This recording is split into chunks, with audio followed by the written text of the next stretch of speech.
Idol, makakausap po ninyo si Fermin Gabayno and humihingi po siya ng tulong na makausap pa kanyang dating kinakasama na pinaasa siya na sila ay may anak pa dahil may pinapakita po itong picture.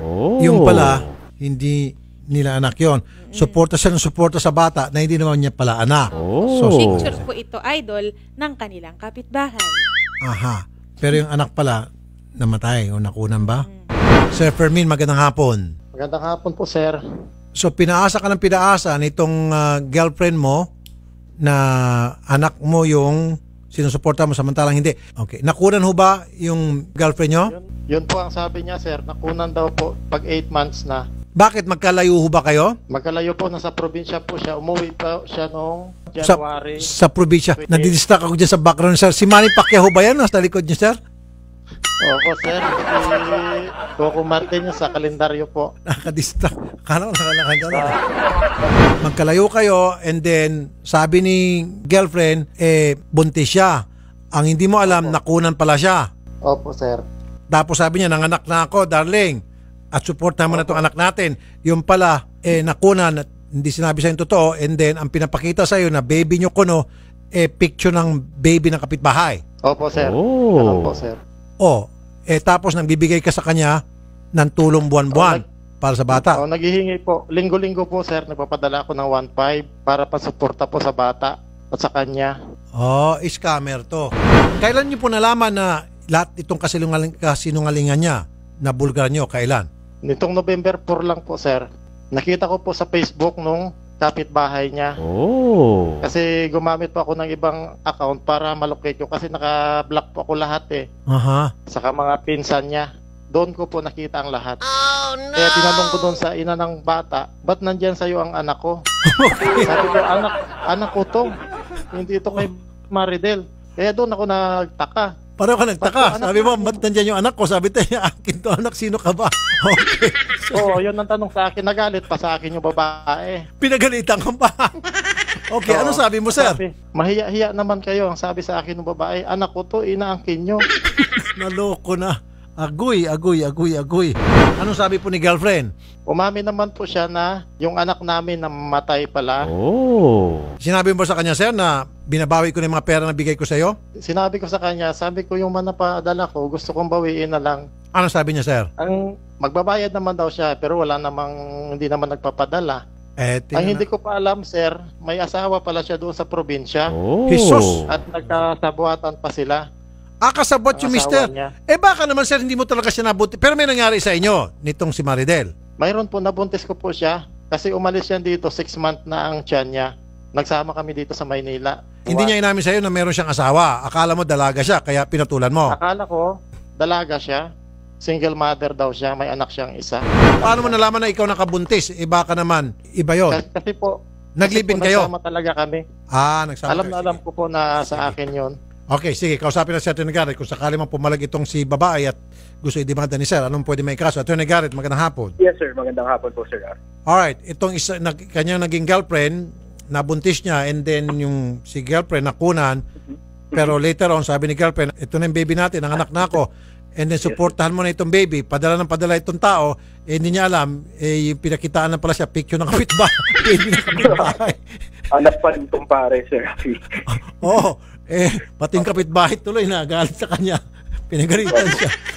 May kaso ba ito si Maridel na hingi ng pera para sa bata na niloko siya, hindi naman pala anak niya? Yes, sir, definitely po. Unang-una, yung pinakamalakas po na kaso dyan is estafa. Dahil gumamit po siya ng misrepresentation para makakuha ng pera. Nagkunyari po siya na karapat-dapat siya sa sustento, wala naman pala talaga silang anak, Sir Rafi. Tapos pangalawa po, child abuse. Dahil ginamit niya po yung bata na hiniram niya lang para gumawa po ng krimen. So dahil doon, child abuse na po yun. Galing ni Alexandria. Ang galing si Alexandria, child abuse yan. Ginamit yung bata pang scam. Alexandria, ang galing mo Okay. So child abuse at saka estafa. Estafa, yes sir, tama po. Ayun. Pag nagreklamo siya, pag hindi nagreklamo siya, nakipag-ayos na lang, di okay lang. Walang sir, kaso. Okay lang. Okay, thank you, Atty. Garrett. Okay. No problem, sir. Yan, baka may mga abogado tayong mga netizen. Baka abogado tong si Alexandria. Alam niya. Okay. Na-scam ng anak ng kapitbahay si Kuya Evangeline. Baka una lang nilagay sa tiyan. So, sir, baka naman sir, naglagay lang ng unan sa tiyan tapos sinabi, darling, buntis na ako. Pupunta muna ako ng probinsya. Hindi, buntis talaga yun, sir, kasi hindi na siya dinadatnan simula noon. Hindi, pero sir, Anim na buwan. tingnan mo na, hinimas mong bandyan niya. O baka, Opo, sir, medyo matigas po. Kasi noon yun, baka, malambot. sir, baka busog lang. Hindi naman po, sir, kasi lumalaki. Baka si yung Sherry- tiyan niya, lumulobo. Lumulobo po, sir. Ako buntis. Si Sherry kumakamot ng ulo. Lumulobo na talaga, sir. Lumulobo talaga, sir. Okay. Kasi dati hindi naman gano'ng kalaki yung tiyan niya, di ganong malaki. Nang huli na, malaki na. Okay, sige. 6 months. Sabi ni Dando kasi yan, Dando Taktay, okay, baka unan. So hindi, lumulobo na matigas. Baka busog lang. Kasi sabi ni Ian Cruz, Hindi po, sir. hindi talaga. Sige sir, ayaw niya po tayong sagutin. Padadalan po natin siya ng demand letters, pamagitan po ng abogado natin. Kapag hindi po siya sumagot doon po sa demand letter, then demandahan na. Ididemanda natin siya ng estafa. Dalawa po. Okay po, sir. At saka child abuse. Makukulong po siya. So next time sir wag na kayong papaloko-loko. Dapat sabihin mo agad, imbis na picture, pwede ba makita sa live video? Ultrasound o kaya Hindi, ultrasound. nagla-live video naman kami, sir. Yun din ang pinapakita niya. Palagi kami nagbi-video call. So bit Yun niya ang pala. baby ng kapitbahay. Oo. Pag nagbi-video call kami, kinukuha pala niya doon sa kapitbahay. At saka yung ipakita sa akin. Sabi sa kapitbahay, pahiram muna ng baby. Ito yung anak mo. So ano sabi mo naman sir? Oo. Hello baby, ganon. Oo, tuwang-tuwa rin ako kasi anak ko nga eh. Kaya pala ayaw sa akin tumawag ng papa yung bata. Kahit isang beses hindi ko narinig. Ayun pala, hindi naman sa akin. Sabi Sabi ko, sino baby, sino tong tao lalaki ito? Yung papa ko lang sabi doon ko sa sa kanya, Opo. tinuturuan mo ba yan na kahit tawagin mo lang akong papa? Oo, tinuturuan ko yan paggabi pag natutulog kami. Ayun pala, hindi talaga kasi hindi naman ako ang ama. Nagulat yung bata. Nagulat yung bata, sir. Oo nga naman kasabi ng bata, sino to, hindi kita kilala. Okay. Kaya pag mag-video call kami, parang hindi tumitingin sa akin ng bata. Kaya sabi niya, papa mo, papa. Hindi tumitingin ng bata sa akin. Umaalis talaga siya. Sir. Didemanda natin yan, sir. Kunin natin, bawiin natin Oo, mga sir, pera sir, up to the centavo. Okay, sir? Okay. Huwag mo Okay, sir, ibababa yun ang ang telepono, gusto ko, sir. sir. Sige, mamaya off-air, kausapin pa rin ko ni Sherry para doon sa instruction kung paano tayo makapagsampa ng kaso sa kanya, sir. Okay, sir? Magandang Okay, hapon sir. po, sir. Magandang hapon po, sir. Magandang hapon din po, sir. It's a prank. Okay. 2 years kayong nag-live-in, tama? Nag-live-in kami sa mga 8 months lang kasi umuwi na po siya. Pero dun sa 8 months na yun, yung nalaman mong buntis siya, humingi ka ba ng parang mga ultrasound, check-up ni baby? Hindi, kuwan lang po yung prenatal check-up po. Kasi magkasama pa kami noon eh.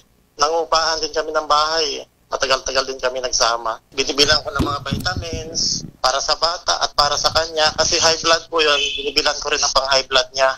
Saan mo ba nakilala to, sir, si Maridel? Po sa Facebook, Messenger.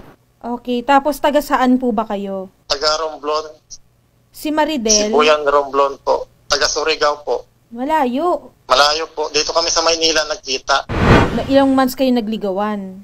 Sa mga 2 months. Ano naman ang nagustuhan mo sa kanya, sir? Okay naman po dati. Mabait naman po siya. Hindi ko alam na yung kabaitan pala niya may tinatago. Tapos saka mo na lang nalaman na siya ay may iba ding jowa.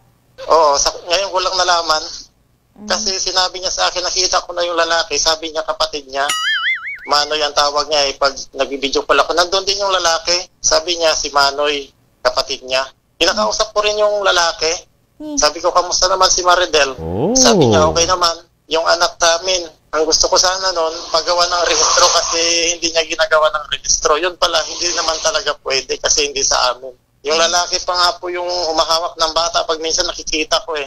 Hindi ka ba nagtaka doon na, kumbaga wala bang pinakita sa'yo ng mga kapapanganak lang niya, yung mga newborn baby, yung mga picture na sanggol pa lang yung bata? Wala, yun po ang hinahanap ko sa kanya. Kaso ayaw niya akong sabihin. Ang sabi niya, sa bahay lang daw siya nanganak. Eh sabi ko, bawal naman yan pag sa bahay. Ay emergency daw. Hindi na nakarating ng ospital, kaya sa bahay na lang, nagtawag na lang sila ng yung kumadrona ba, nagpapaanak. Doon sa 9 months na pagbubuntis niya, sir, magkano yung pinapadala mong pera?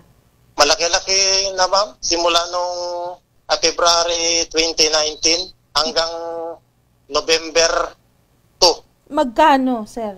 1.5 weekly. Wala akong kaalam-alam. Ganun pala yung ginagawa niya. Kasi sa tagal ng panahon na pinagkatiwalaan ko siya, ganun yung mangyayari. Lulukuhin lang niya ako. Masakit talaga.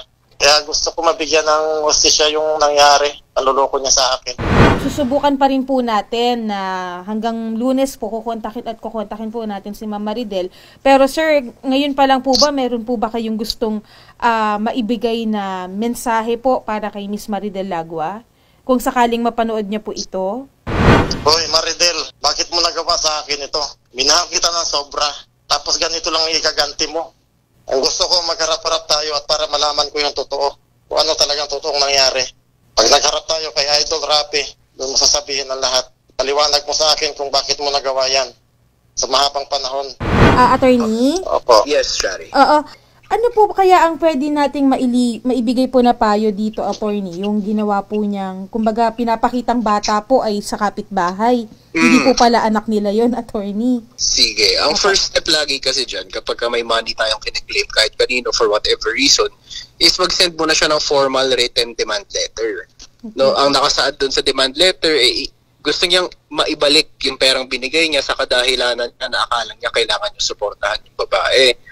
Ilagay niya doon na kaya niya lang binigay yun dahil nga ipinakita ng babae na may anak daw sila, wherein inamin naman na babae na wala pala talaga. So, ang epekto kasi nito pag nagpadala siya ng demand letter, hindi na tayo mamaya hihingian ng korte kung sinubukan na ba nating kunin. So, ito yung formal step to, no, bago tayo maghabla ng kahit anong kaso, subukan muna nating idaan sa demand letter. So, yun yung unang nating mapapayo. Kapag hindi naman matinag at nagmatigas, ayaw ibigay, doon na natin pwedeng kasuhan to. Dumiretso na tayo sa fiscal's office, kasuhan na natin ng estafa and child abuse yung babae. That way, maparusahan siya para sa crimes niya. Okay po. Maraming salamat po, Attorney Garrett. Thank you po. Okay, no problem.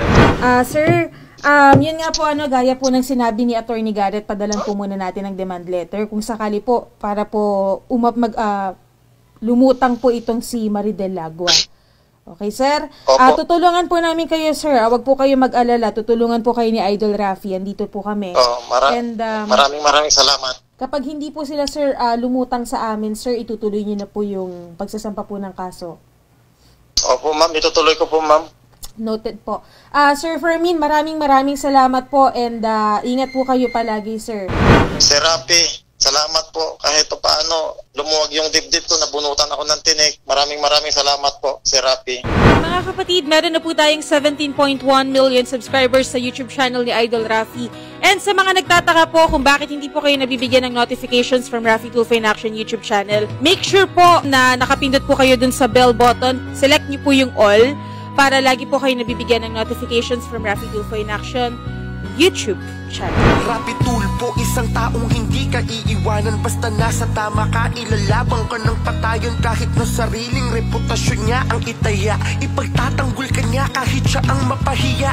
Ang sarap kapag panatagsan man ng iyong tungtong.